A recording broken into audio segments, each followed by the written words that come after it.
Okay, hello everyone. Welcome to this webinar on standardized testing. My name's Jason. I'm one of the directors of UES Education, and I have with me Simon Lewis, the other director of UES Education. What we're going to try and do today is to give you an update on what is happening with standardized testing, mostly internationally, but we'll talk a bit about the US as well. And we'll try and explain things as simply as possible about what's happening, what this means for students, what it means for colleges, and also some vague predictions for the future. As we go through, you are very welcome to ask questions. There's a Q&A function, which you should be able to see if you move your cursor down to the bottom of your screen. Please just type your questions in there. At the end of the presentation, which shouldn't take more than about 25 to 30 minutes, my colleague Simon will go through the questions and ask anything that you've got there, and we'll try and answer them together. Simon is an expert on international applications, so he'll be able to answer your questions more generally about the US, and I'll be answering the stuff about testing. So hopefully we're going to try and give you as much insightful information as possible, but of course if there's anything that comes up that I don't cover in the presentation, then just let me know and put your question in the Q&A and we will cover that. So without further ado, we're going to go ahead now. Okay, so as I said, I'm Jason. I work for UES, and UES is partnered with the Fulbright Commission, which runs the Fulbright College Day at the end of September every year. It's well worth going to that because there'll be a lot of colleges there. We're also a member of the International ACAC, which is the governing body for what we do. Okay, a little bit more about us. We were founded amazingly now 7 years ago, and we work with around 700 students a year in total, students mostly applying to the US. We help with students with everything to do with US applications, which is mostly SAT and ACT testing because it's the longest and most annoying bit of applying to America. But we also help with all the other bits like choosing colleges and writing your essays. And we have about 200 schools, mostly in the UK, but also internationally within our network. So what we're going to cover today, first of all, we're going to do a very, very brief intro to the tests. I don't want to assume that none of you know anything about the SAT and ACT, otherwise you probably wouldn't be here. But I do want to give just a quick intro to dispel any myths about those tests. Then I'm going to talk about what's happened this year with testing, and as a result, what the new dates are and the new formats. We'll go into a bit more in depth in that, including at-home testing, which is an exciting development with the SAT and ACT. What are the colleges doing and how are they viewing the test scores this year? What does test optional mean? Because I know that a lot of colleges have been going test optional or thinking about going test optional, and we're going to cover that. And we're going to talk about what that all means for you, particularly as students, but we're also going to talk a little bit about other things that you have to do in your applications.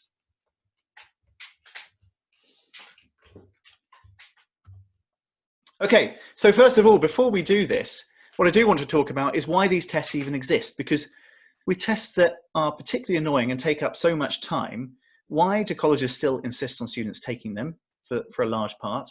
And why are they apparently such a large part of your application?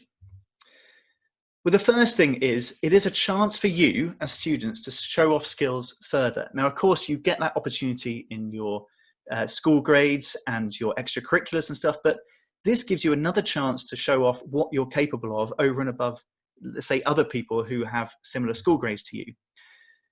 It also allows colleges to see how ready you are for college. So these colleges, or these tests rather, are traditionally tests of college readiness. Personally, at UES, we think that the one thing that these tests really show off is your ability to commit to working hard at something over a long period of time. These tests are not the most exciting things in the world, and they do take time to get right. But the thing that's really interesting about them is that even if you are a genius, you are going to struggle with these tests unless you put practice in. So this actually shows something to the colleges about what you're prepared to do in order to work hard. But of course, the word standardized means something. The reason they're called standardized tests is because they're supposed to be standard across the whole world. So what score you get compares you to someone else who's taken that test elsewhere in the world. Of course, how ready you are for these tests will depend on your background and where you are. And that's why colleges look at scores more holistically than just comparing you outright to someone else. So these entrance tests, famously, there are the SAT, which internationally is on paper and also in the US is on paper. Then there's the rival test, the ACT, which internationally is computer-based. It's currently still on paper in the US, but it will be moving to computer in some regards from September in the US. The SAT and ACT are rival tests, so you only have to do one of them. And just to dispel any myths, both the SAT and ACT are equally accepted by all colleges in the States. So please don't think that you have to do both of them. There are always mad people every year who do both tests. You've got better things to do with your time than taking both those tests. In addition to the SAT and ACT are things confusingly called SAT subject tests. They've got the word SAT in it because it's made by the College Board, the same one that makes the SAT. But it doesn't matter whether you do the SAT or the ACT. You may have to do SAT subject tests on top. Some colleges require them. Some colleges strongly recommend them. And some students choose to do them because it allows them to show off some extra skills over and above just the SAT and ACT or their school grades. So those are the main standardized tests that students will normally encounter. Of course, whether you have to do them and how well you score on them will depend on where you're applying. Okay, so let's try and recap what's happened this year. Obviously, there is a major event that everyone is probably aware of, and this has affected things. So coronavirus has forced schools and test centres to close, which means that many of the test dates that we were expecting were cancelled. So in particular, the March, May and June SAT and subject test dates were cancelled, and the April and May ACT dates have been cancelled. As a result, testing boards and colleges have been reacting to help, and what we're going to do is have a look to see what they've changed. So first of all, how have the testing boards, the SAT and the ACT, how have they reacted to what's going on? They have introduced new test dates. Most significantly, College Board have introduced an SAT date in September, both in the US and internationally, which is good news. Traditionally, there wasn't one in September. The next one would be August, and then after that, October. But a September date is very welcome. The ACT are committed to doing the June test. It is still scheduled to go ahead. Students can still register for it up till the 22nd of May. And they have said that they will be going ahead with that test unless, of course, events force them not to. So students shouldn't feel worried about registering for the June test, because if it does get cancelled, there is a July test. We'll come on to that. And they'll be able to move to that date for free. The ACT have also added additional summer dates after the June and July tests in the US, but not internationally.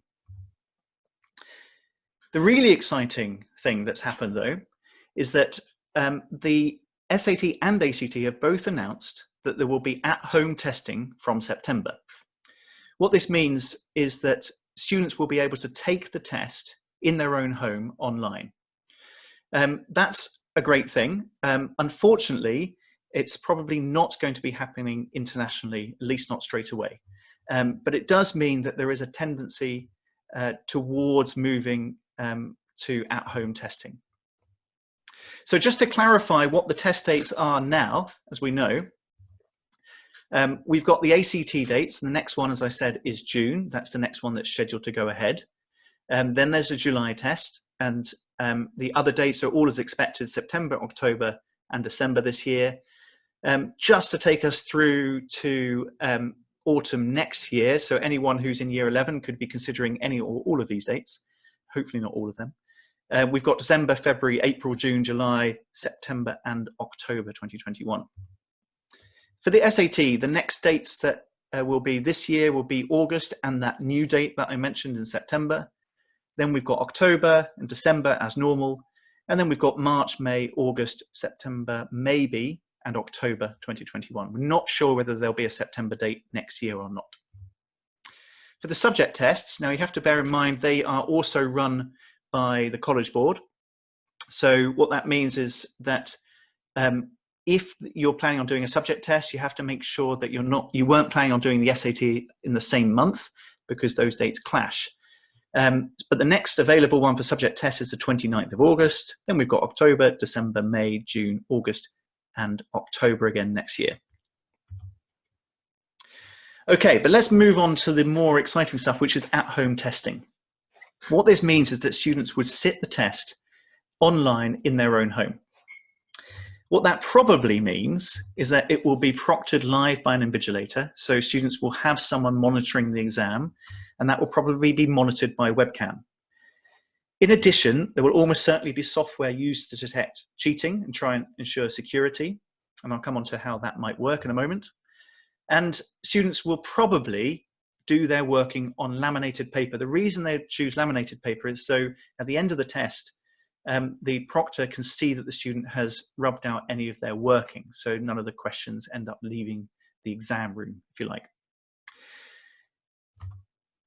At the moment, there are some tests that are already being done at home. Now, the Duolingo English test, which is used by around 1,000 universities now to check students' English level, that has always been online at home.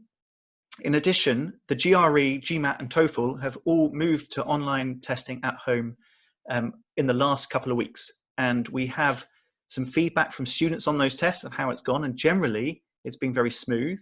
It's actually been, I wouldn't say a nice experience because doing these tests is never very nice, but it's been a much smoother experience than going to a test center, so you don't have to travel. You get a break in the middle. You can go and sit down and have a cup of coffee on your own sofa.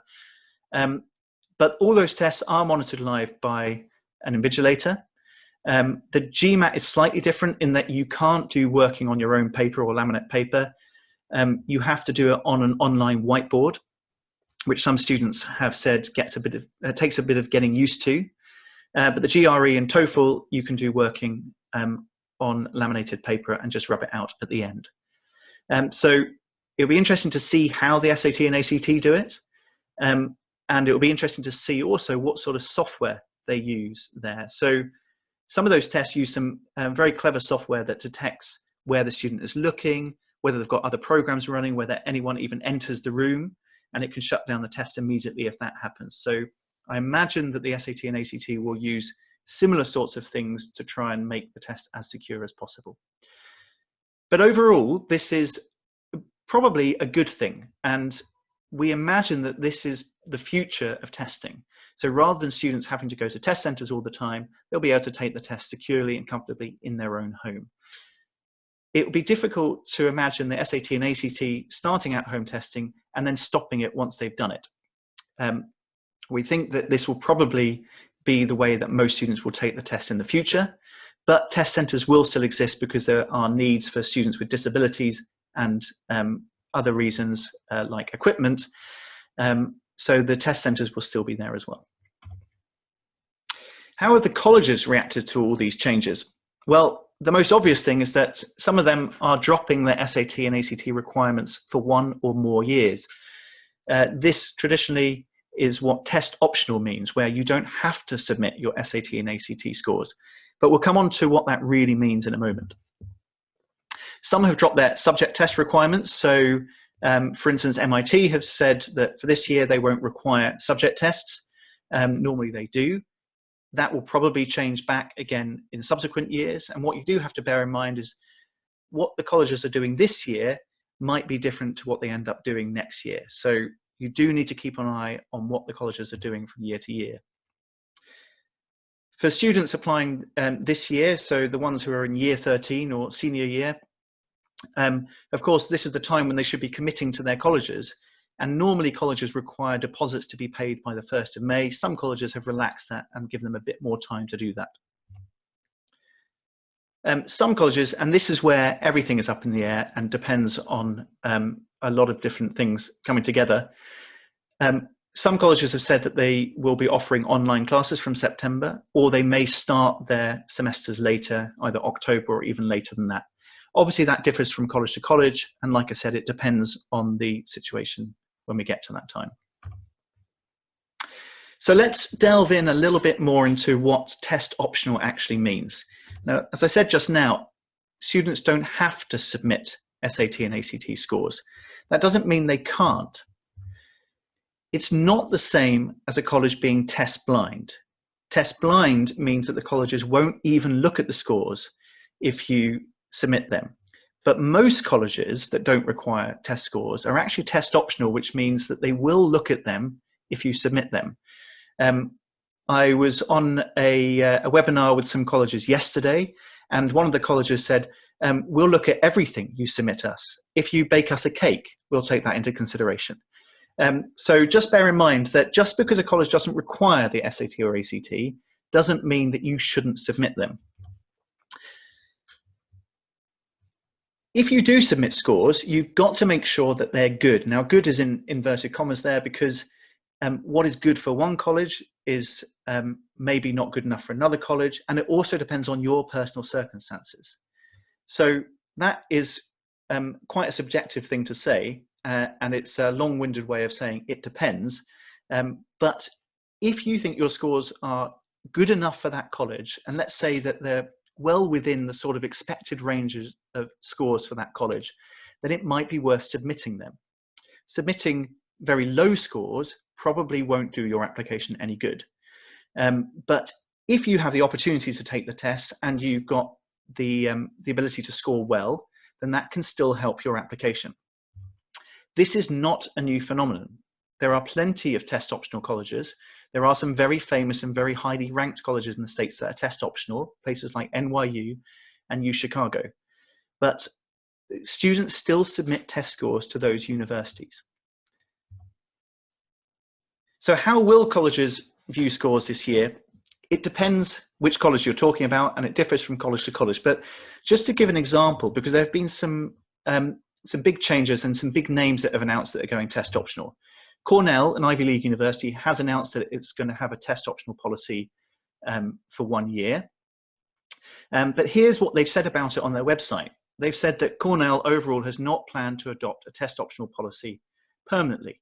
As appears to be true at test optional colleges and universities, we anticipate that many students who will have had reasonable and uninterrupted opportunities to take the ACT and or SAT during 2020 administrations will continue to submit results, and those results will continue to demonstrate preparation for college level work. So what they're basically saying is, you do not need to submit scores, but we anticipate that students who are able to take the test and haven't had too many difficulties in doing so, will still submit scores, and they're saying that that will still help them judge whether that student is good enough or prepared enough to attend Cornell. Harvard have not gone fully test optional, but here's what they say about it on their website. They said that they understand that there are fewer opportunities to take the SAT or ACT given the cancellations to date. This means that many students may not be able to take the test more than once. And then they go on to say, the fact is there are diminishing returns in taking these tests multiple times, and we hope that students will not feel compelled to do so now or in the future. So what they're saying is, look, you don't need to keep on taking tests. Just if you've got the opportunity, take the test once or twice and submit a good score. Going on and just doing loads of tests and getting slight increases is probably not the best thing to do for your application to Harvard. And we'll come on to a bit more about that later when we talk about other things that you can do in your applications. So this might sound weird coming from a company that helps students prepare for the tests, but tests are important, but only up to a point. And certainly there are plenty of situations when doing the test is probably not the right thing for you to do. So what does this all mean for students? Well, if you're in year 13 or a senior, if you're talking US terms, you should have already committed to a college, or you may be given a bit more time to commit to college and pay your deposit. If you are in year 12, so lower six or a junior, you should probably assume that you do have to do a test. The reason for that is that you don't know what the colleges require or will require next year. That may change. And also, if you've got the opportunity and the time now, it might be a good idea to start preparing for it because, like I said before, submitting a good score may help your application. But don't do the tests if it will be detrimental to you or your application. Like I said just now, doing loads and loads of tests and just focusing on the tests is not the best thing and the thing that's going to improve your chance of getting in. So if you're in a lower year though, if you're in year 11 or below, start preparing now. Maybe not below year 11, that might be a bit early, but year 11s are actually in a bit of an interesting position now in that they're not doing GCSEs or IBs and therefore have more time available. And it might be worth starting preparing for the test now to get ahead so that they don't become really problematic later when you're doing your A-levels or your junior or senior grade coursework. If you can get started early and make a good attempt at these scores, that may help you later. But everyone, no matter what year you're in, you should make constructive use of your time now. I understand that this time is odd for people. It's a very unusual time. But if you've got time available, then try and make use of it. Think about what you can do. Testing might be one of those things, but also think about volunteering or doing extracurricular activities online.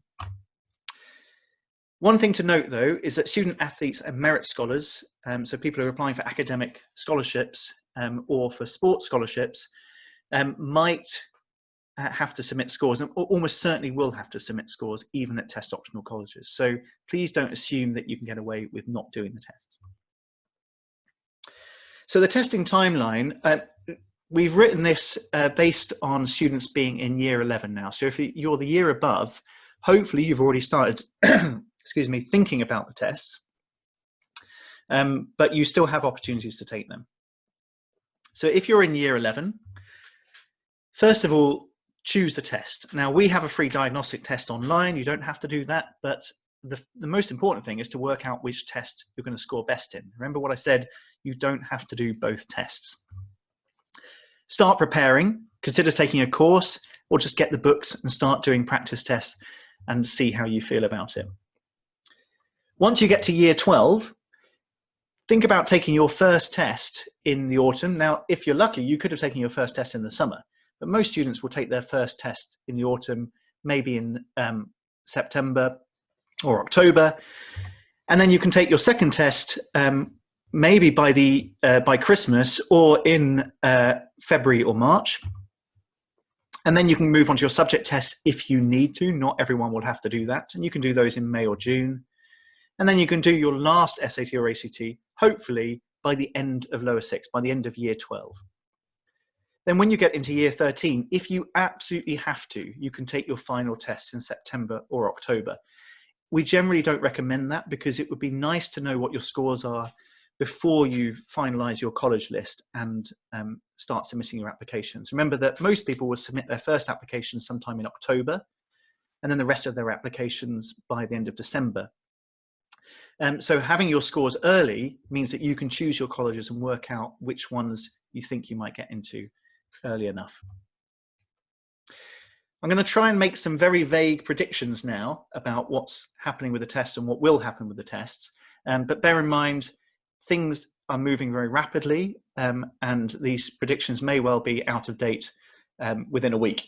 But the first prediction is that the SAT and ACT will offer at-home testing this year, but they won't offer it internationally until next year. There are a number of reasons for that. But it seems very likely that they will concentrate on the US market first because that's where most test takers are. And then when that's all working well enough and they've got the whole framework of it all working smoothly, then they can offer it internationally. The next prediction is that at-home testing will become the norm. So once these tests are working smoothly and are secure enough, it would be hard to imagine the SAT and ACT going back on that and just going back to test centres. So they're probably very difficult to get up and running securely enough, but once they are, that is probably going to be the norm. Certainly with the GRE, GMAT and TOEFL and those tests, they will almost certainly continue to be run at home in the future. But test centres will still exist because there will be some people who need to do their testing in a test centre for various reasons. More colleges will become test optional. That is just a fact. We're seeing more every day. But like I said, that doesn't mean that students should not take the test or think about it. And for many students who have the opportunity to do tests, then it can be a very good way to add to their applications. So students will continue to take tests. It will probably be a very long time before students stop doing those entirely. A few other considerations. It is not just about tests. I know I've reiterated this a few times during this presentation, but it's not just about tests when you're applying to college. US applications are holistic, so colleges are very fond of using that word. What that means is that they don't have a particular formula for working out whether or not you should get in. And it's not just about getting the perfect scores and the perfect school grades. It's about your whole personality, your extracurricular activities, the essays you write, what people think about you, how you think about the world, what your ambitions are. All those sort of things play a part in presenting the university with a picture of who you are and whether or not you're the right fit for that university. Of course, academics are important. If you want to go to a very academic university, you need to prove that you're academic enough, and maybe testing is a good way to help with that. But remember, that is not the only thing that they're interested in. So you've really got to think carefully about everything else in your application and think about what qualities you have that can really highlight why you're different to someone else and why you're suited to that university. And then closely related to that is, how can you use this time wisely?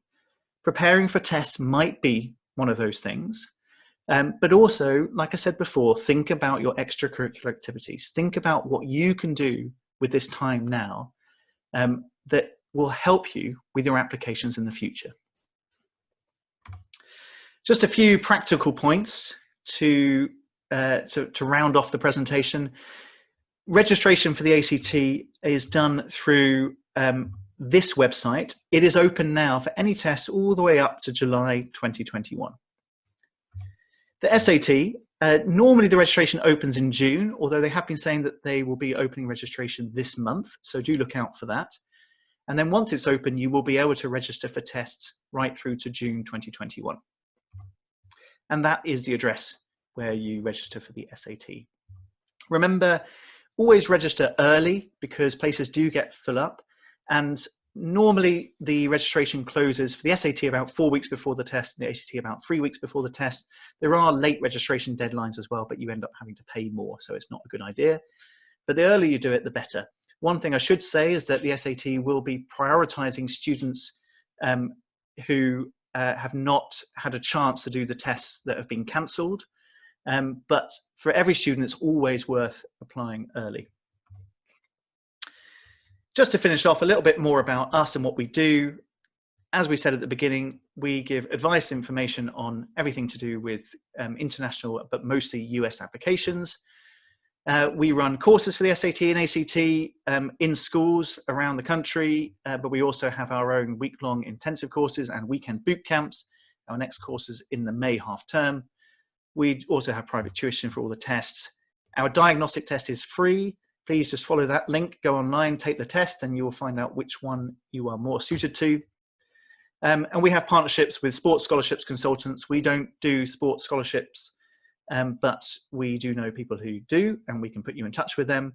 And we also have links with very well-regarded global college counsellors. And our contact details are there. So you can always just drop us an email or give us a call or visit our website. But we have plenty of time now to answer your questions, and I can see that questions have been coming in. So I'm just going to unmute my colleague, Simon. I've unmuted myself. Great. Okay, great. So we got a couple of questions first, just about the August SAT. Sure. Which is another new test date, actually. So that's just worth bearing in mind. So the question is the August SAT for international students? That's one of the questions about the August. And the other one is from another attendee, that they want to take the test on the 29th of August. I know this will probably be online. I'm not sure about that. Jason will say more in a second. When will you be able to book it, and how will this work? Well, we've covered a bit of that, but sure. So let's just cover those two to start off. Yeah, so yes, the August date is available for international students. So as soon as registration opens for the SAT, you will be able to register for the August date. It will not be online if you are an international student. But that may change, and I may be proven wrong about that, but it's almost certainly going to be in a test centre, which will be a school. So you should assume that you will be able to do the August date once registration opens, hopefully this month, and you should assume that it will be on paper in a test centre. It's unlikely that for international students you'll be able to do it online yet. Okay. That student question also had scored a 1500 already. So, there are very few colleges that will need a higher score than 1500, maybe even just 2 or 3. So unless you were going for the 2 or 3 most selective colleges academically in the country, I think the 1500 should be good competitive score for most colleges. Well, I should say well done. 1500 is an amazing score that most people will give their right arm for. So, absolutely. So that's excellent. And yes, those 2 or 3 colleges, you're probably thinking of Caltech and MIT. But even then, students get into those places with a 1500. But as we've said all the way through, don't just chase those high scores thinking that's what's going to make the difference.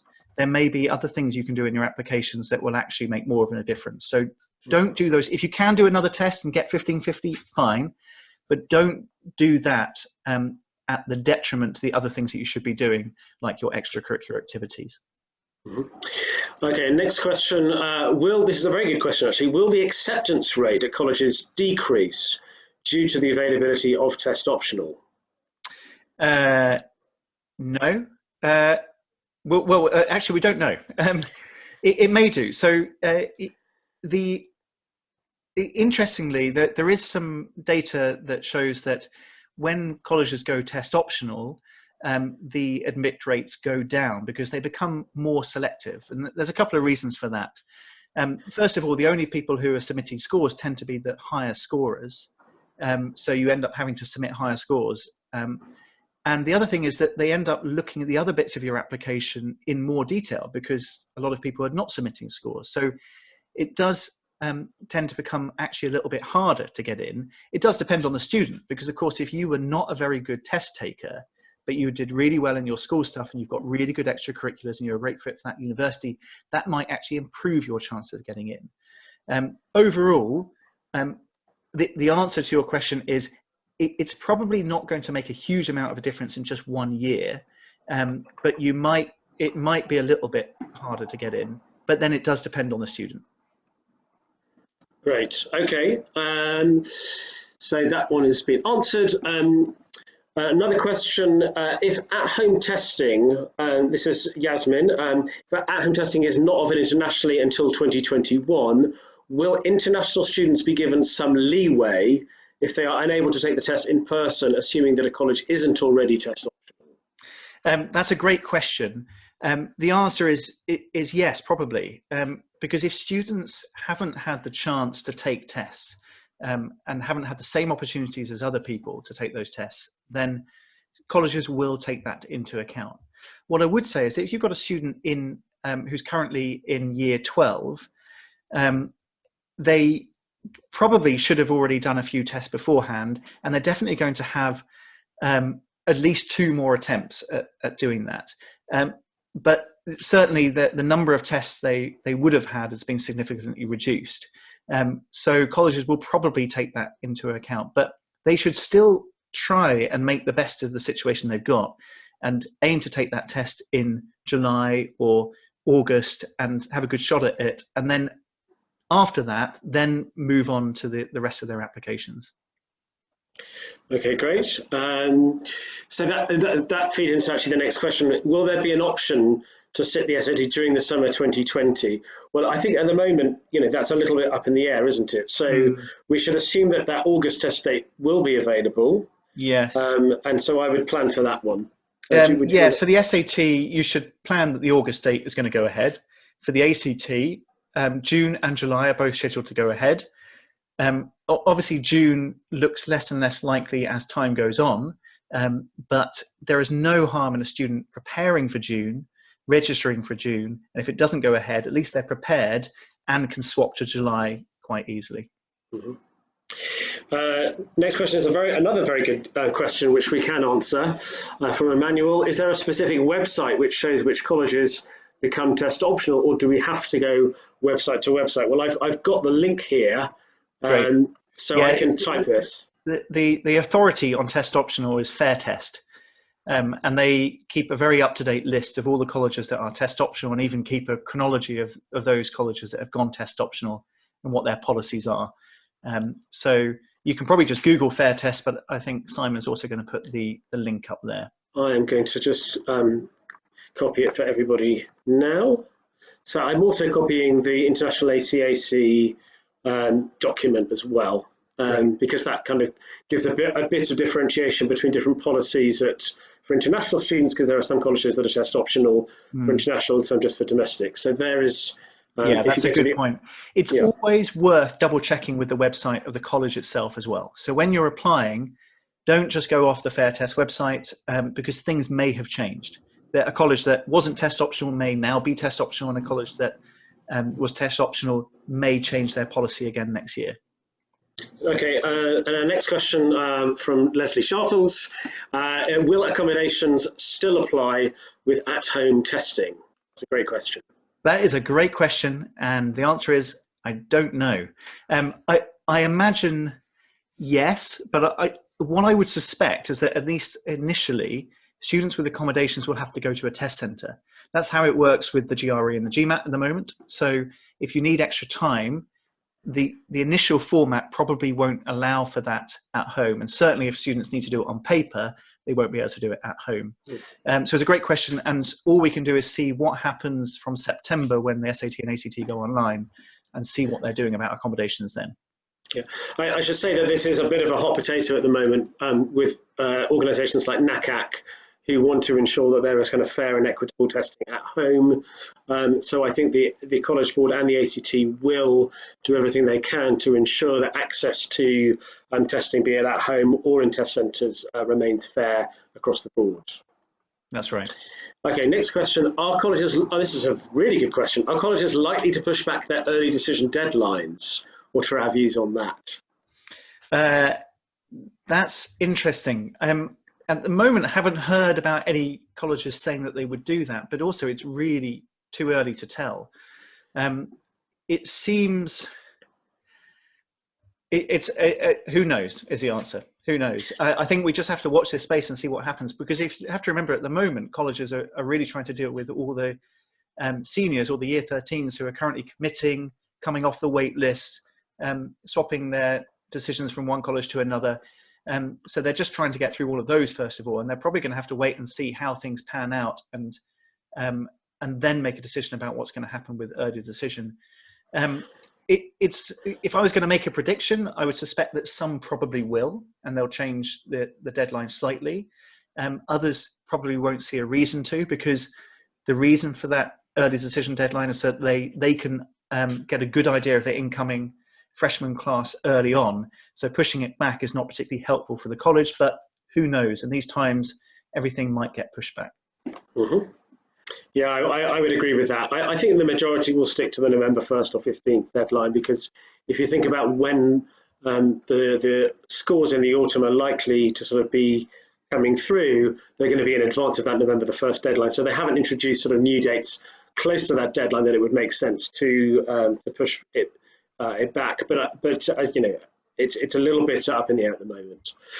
Okay, another question from Aidan, that we mentioned that tests fill up.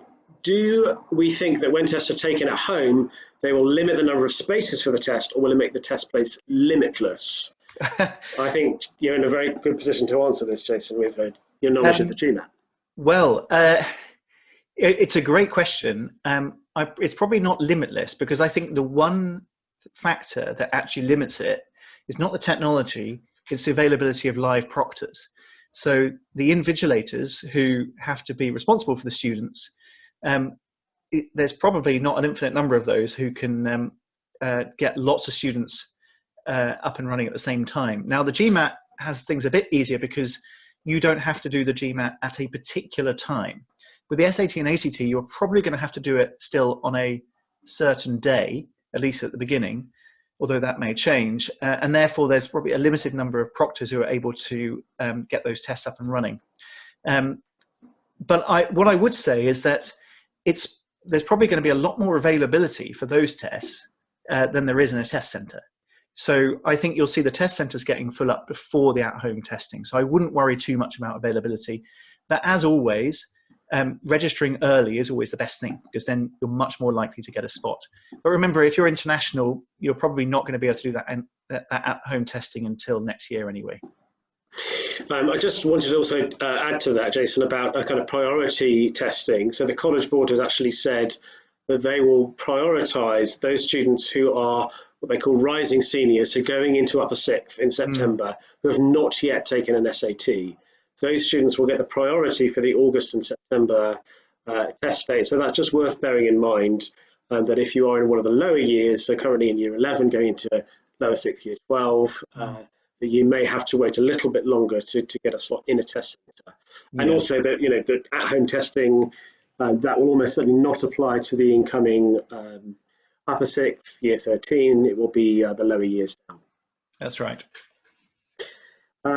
Somebody has asked about getting into contact for sports scholarships. I think I will answer that typed. That's probably the easiest thing to do, isn't it, in terms of who we would usually recommend. Next question, should I apply to less selective colleges if I end up with no test score? That's a great question. Not necessarily. It really depends on the rest of your application. If you have really good GCSEs and predicted A-levels or IB, then there are plenty of very good test optional colleges, and I named a couple before, like NYU and Chicago, where you could still apply. Obviously, good test scores might still help at some of those very academic test optional colleges. But if you've got other evidence of your academic ability, there's no reason why you shouldn't apply to selective test optional colleges. But here's some general advice. I'm sure Simon will agree with me. It is not a good idea to just limit your applications to the most selective colleges. You should have a good range of colleges that you would be happy to attend. And that will range from the most selective ones, which are in your reach universities, down to ones that you're more likely to get into. Obviously, how likely depends on your whole profile.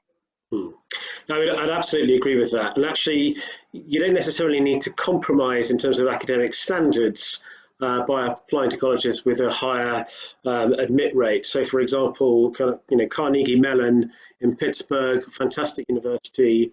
It has a freshman profile with very high SAT and ACT scores, so you're going to be great professors and students. But the admit rate is sort of 22%. Whereas some of the other colleges, for example, in the Ivy League, you're looking at sort of 4 or 5%. So you're not compromising on the academics, but you're just spreading out the risk so that you are applying to places with a range of selectivity. Next question: if I do an ACT for a test optional college, and if it doesn't go so well, do I have to submit it? No, if it's test optional, you don't have to submit it. That's the point. So if you take the ACT and you really don't like it, don't submit it. That's not a good idea. There are some colleges that are not test optional where you must submit all the test scores that you take.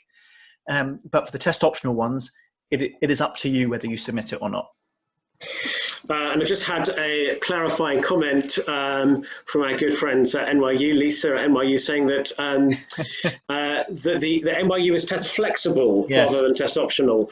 And I think this is a really good point. It means that students do need to fulfill some kind of test requirement, which could be the IB, it could be A-levels, it could be AP scores. So that is slightly different in terms of a policy from test optional. So there are many different variations. I think it is good to get familiar with these different variations. I feel like we have to clarify that every time we do a webinar. But yes, thank you, Lisa. And I think the reason that we try to simplify it sometimes in terms of test optional is just to explain that students don't have to submit those test scores. But as Simon pointed out, test flexible means that you will have to submit something, be it IB or subject test or something else. There are some colleges that were test flexible that are now test optional, confusingly, like Middlebury. So there are all sorts of variations. And next question, do you think all colleges will accept at-home testing when it's initially rolled out? It's another really good question. No, because we know that some have already said that they won't. And the reason for that is that they're not sure of the reliability and the validity of those tests. And what that means is because it might be a new format, and because these SAT and ACT tests haven't been done at home before, even in an experimental way, it means that it's very difficult to compare the scores. I think the majority of colleges will accept them. And the reason for that is that they don't want to do students out of the opportunity of taking tests. And this might be their best opportunity for taking them. So I think it would be difficult for most colleges to say outright no, but some have certainly expressed concerns about how valid these tests will be. I think students shouldn't worry too much about that. I think they should practice for the test like they normally would, and they should make a really good go at it. Then it's up to the colleges how they view those scores. I think for the most part they will be accepted, but there may be some situations in which colleges don't accept them. I think whenever anything comes in that's new, there's always a little bit of sort of hesitance from colleges about what the impact will be. So we saw that, for example, with the March 2016 redesigned SAT. There was initially some sort of concern that they wouldn't be able to kind of use it in terms of as much as a format like the ACT, which was much more long-standing. But what we see is that as soon as it becomes more established, there's more evidence, and it becomes more accepted, then things change. So I think we will potentially see that development with at-home testing as and when we get evidence that it is effective. Another question is a kind of technical one. How will the test centres know that an applicant is someone whose test centre shut due to COVID-19 and not a new registrant? As in for priority testing. Oh, I see what you mean. Well, first of all, when you register for the tests, it's all done through your single College Board ID or ACT ID. So all the tests you've done are linked together. So if one of your tests is cancelled, they're able to move you via your ID to another test centre or another date easily. And that's probably how it will work with priority registration as well. Yeah, absolutely. Then we should have it all logged. Next question. Will all the test dates have the extra time option available? So I think this person is referring to special accommodations. No. So as is the case now, not all test centres allow you to take the test with accommodations, with extra time. With the ACT, there's a handful of test centres that allow you to do it. Most people taking the ACT will do extra time in school. So the SAT, a lot more of the test centres will allow students to do the test with extra time, but it does depend on the test centre. But when you register for the test, the registration process will take you through that and through the process of finding a test centre that does do it. Just be very careful. If you're applying for accommodations, make sure to involve your school. Like I said, with the ACT, you would normally do it in school if you're eligible for it, and you have to choose that option when you register. Otherwise, you will end up having to go to a test centre. Okay, great. Next question is for year 12. Since we didn't get the chance to practice more, are there any possible ways to still practice and improve? Yes. I mean, you have time now. As I've been saying all the way through, you've got time to practice for these tests. With the caveat that, of course, you want to make sure that you're doing everything else that's necessary for your application. So if you feel that you've got time to practice over the summer and make a good shot at your July or August test dates, then you should do it. Yes, you've got fewer opportunities to take the test if you're in year 12, but in terms of time, you do still have time to prepare. Absolutely. Okay, and I guess another question is related to that. Is it too late to start applying for and taking tests as a year 12 student? I mean, I would say it's not too late. You should get the option to do it, and you will be prioritised if you haven't taken a test already. Yeah, it's not too late to apply to US. Even without the test, even if you decided, okay, I'm not going to do the test, I'm just going to apply to test optional places. you still have time, but remember that there is plenty of other stuff in your application that you really have to think about with US applications. It's not as simple as applying to the UK. You will have to think carefully about where you apply, because that makes a very big difference. Make sure you're the right sort of student for the right sort of university, and think carefully about the essays that you're going to have to write for each college as well. So it's not the sort of thing you can suddenly pick up at the beginning of year 13 and hope to make a good shot at it. You definitely should start now, but if you start now, you've got plenty of time to get those things right. Great. Another good question. Do the universities look at your A-level predictions as well as your SAT scores, or do they just focus on the SAT? Yes, of course they do. And in fact, they'll look at your A-level predictions before they look at your SAT. How you do in school is obviously more important than your SAT. And the reason for that is that that's what you spend most of your time doing. You're spending most of the time in school and working for these very difficult tests, the A-levels. So those predictions mean a lot. As with everything in the US, it's not just about getting perfect A-star predictions and thinking that's going to get you into MIT. That alone definitely won't. It will help, because it will help demonstrate that you're academic enough. But everything else will also help. And I know I've been saying that a lot, but don't make the mistake of thinking that it's just about your A-level predictions, and don't make the mistake of thinking it's just about tests. But also don't think it's just about how good you are at football or how great an essay writer you are. It's all of those things together. Yeah, the other thing is, GCSE scores are also really important. And obviously, for those students currently in year 11, there has been a lot of disruption in terms of not being able to do some exams. Just to reassure you on that front, you will still get GCSE results, as you know, and those will then therefore be considered in much the same way as GCSE full examination results would be. That's right. Next question. Do colleges take into account if you were ill on the day of your SAT, which would affect your performance, similar to how you can submit a form saying you were ill during your GCSEs? That's a good question. It's not really a form that you can fill in to say. You can mention it. There will be a space in your application form to mention other kind of mitigating factors like that. What I would say, though, is that because there are so many test dates, although there are fewer this year, of course, being ill on just one of them is not normally a very good excuse, because you would have had other dates to do it. So if you left it till the last minute and your first and only test was October, and then you were ill, then that's kind of on you. But if you started 2 years before and started taking the test, then you would have had plenty of opportunities, even if you were ill on one of them. So it depends on what situations. Of course, there are plenty of reasons where an illness could definitely have a mitigating effect on your applications. But to answer the question simply, you can mention it in your application, but how much of a difference it makes really depends on the situation. Absolutely. Okay, so next question. What happens if I cannot get myself to a test centre in my country due to lockdown and have not done either ACT or SAT? How will the college know? Well, they'll be able to see from where you're applying. They'll understand what the situation was there. And you will also be able to mention it in the application about the difficulties that you had doing those tests. Hopefully, lockdown, whichever country you're in, will end soon, and you will have some opportunities to at least take one test. But it might not, depending on which country you're in, it might not be the right thing for you to do.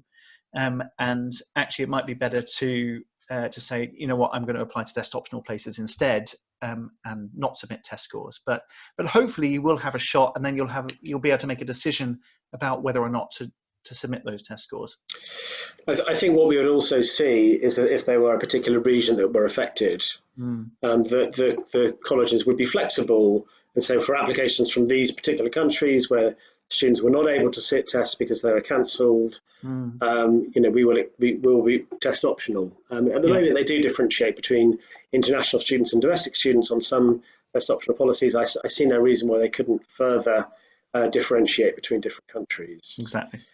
A couple more questions before we wrap up. For the test optional colleges, can you get admitted only from looking at the year 12 predicted grades?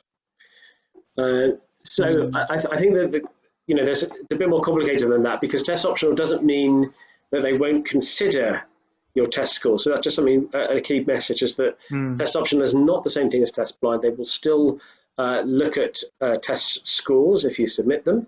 that's And right. likewise with test flexible colleges, such as NYU, Hmm. that they are also going to look at test scores if you submit them. So they will also look at your GCSEs or an equivalent exam if you took it in year 11, as well as your predicted grades that you're applying with from grade 12, year 13. Exactly. So hopefully that answers your question. They'll look at all the evidence that you submit to them that demonstrates how academically prepared you are for that college. So that will be GCSEs, predicted A levels, SAT or ACT scores, subject test scores, and maybe other things that you're doing in school as well academically. Absolutely. Good. So, and the final question that we've got. So, when just maybe someone who may have missed the beginning of the presentation, when are the next ACT test dates? Well, I can just skip back through the Yeah. presentation a bit there, and hopefully that will give everyone all the information they need. It's a bit further back than I thought. Yeah. There we go. Yeah. And those are all the next dates through to the autumn 2021. So the dates are the next one's the 12th, 13th of June and 17th, 8th of July. And the question following that was, when do you think we should register, start practicing, and how would this be done online if the current situation does not change? Okay, great question. You can register for the ACT now all the way through to July next year. For the SAT, hopefully registration will open up this month, if not certainly June, and you'll be able to register for any test through to May 2021. In terms of preparing, both the ACT and SAT do have free materials on their websites that you can use to prepare. There are plenty of other people offering help online. We are one of those organizations that also offers help online through tuition or courses. You don't have to use us, but there are plenty of people out there to help. If you do want some advice on free resources and things, you're welcome to drop us an email about that. We can give you some advice, but you can Google free SAT practice tests and you will find the official tests that the College Board releases. And the same with the ACT. There are lots out there. You can also order the books and have those delivered, and you can work through the guides and the practice tests in those as well. Okay, great. And we just had a final question come through.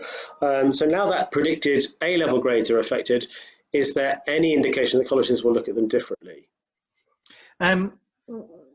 Well, they probably will, but you have to remember that colleges will look at all these predicted A-levels differently from school to school anyway, because they know that the opportunities to do well in your A-levels differs from region to region and school to school, and depends a lot on your background as well. So it's always part of the holistic application. So the answer is yes, they probably will look at them differently, but mainly because the opportunities to do well in them was different this year to previous years and different for some schools to other schools.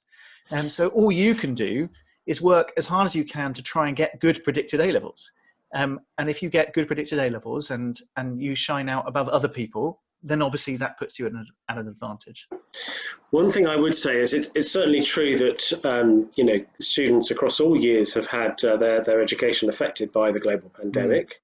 I would make sure you make a note of when was your last day in school, what have you had in terms of education throughout these weeks, because there is space on the Common Application, for example, to talk about anything else that the colleges should know about, any disruptions to your education, any interruptions, and so on, and also space for your school to write those kind of comments too. So do make a note of any disruptions that you have had with specific dates, so that when it comes to applying, potentially in November or December this year, you can refer back to those notes and you can sort of say with confidence, this is the disruption I experienced, and these were the particular issues I had with my education. Your school, I'm sure, would support you in that. And somebody had the same question about the IB, and exactly the same for the IB as for A-levels. Exactly. And they will consider those disruptions when taking things into account.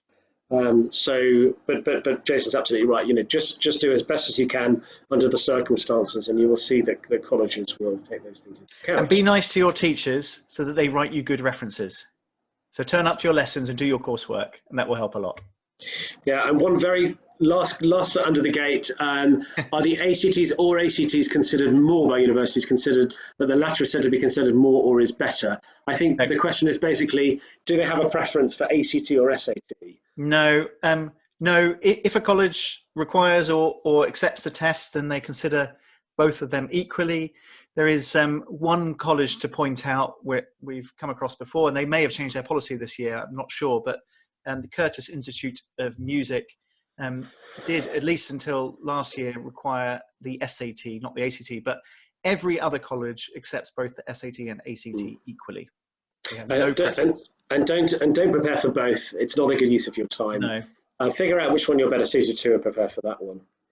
Great. I think that brings us to the conclusion, right on time in terms of all the questions. So brilliant. Yes, well, thank you so much, everyone, for tuning in. I hope you found it useful. If you've got other questions, you can email us afterwards. This presentation has been recorded and will be available on our YouTube channel, and we'll email you all that link afterwards. But from me, thank you very much. And from me, thank you. Thank you very much. Okay. Thank you, everyone. Goodbye. Goodbye.